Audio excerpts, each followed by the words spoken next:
Josh Lewis, Certified Mortgage Planner, here with an important interest rate update for late October.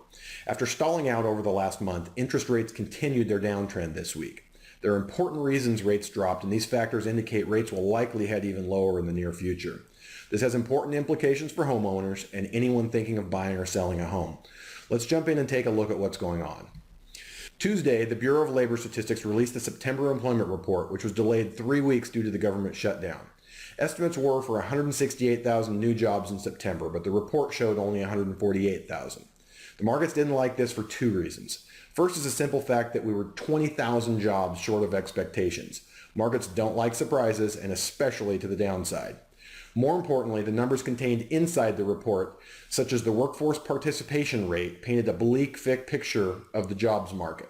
In addition to delaying the employment report, the government shutdown was estimated by Goldman Sachs to cut 0.4 percentage points from gross domestic product on an annualized basis. In simple terms, this means we can expect the economic reports going forward to miss to the downside, much like the employment report, which usually leads to improving interest rates. It's a pretty easy formula. Bad news for the economy is good news for interest rates. The last piece of news benefiting interest rates was the nomination by President Obama of Janet Yellen to be the next Fed chairperson.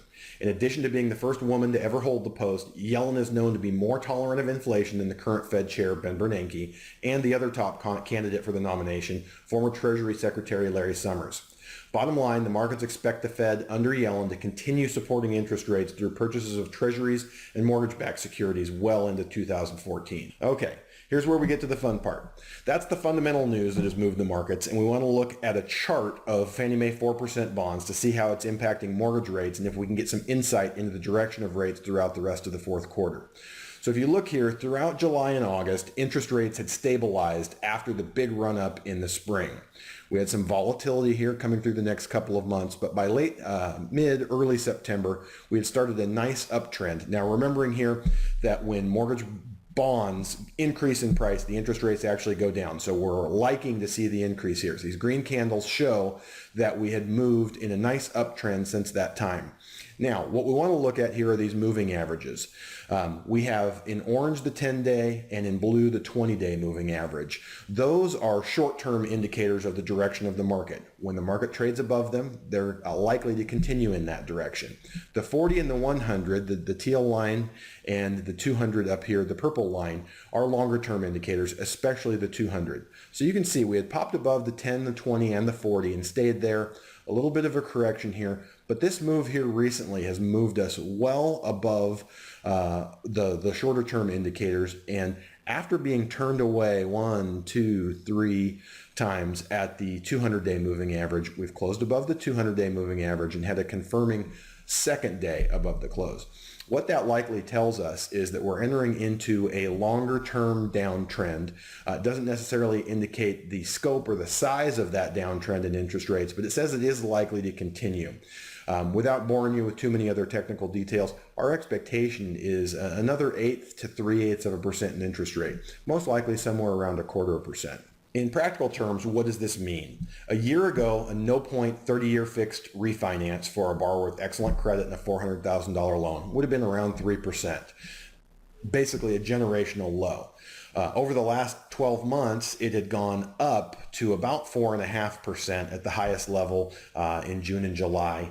As recently as a month ago and last week, we were in this 4.25% range for the no-point refinance. And as of today, we're down around 4%.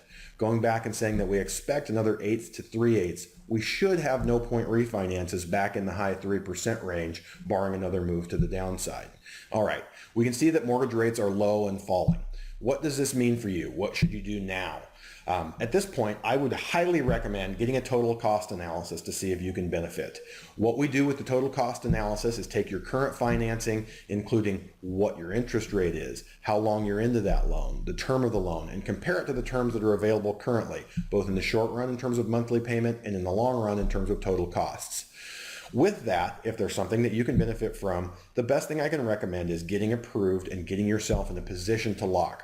Rates are eventually going to go up. Without going into a whole nother video of why we're likely to see rates increase through 2014, I can definitely say that we are at some point going to start the increase that we saw sort of prematurely jump in last spring. And it's likely to happen in the early part of 2014.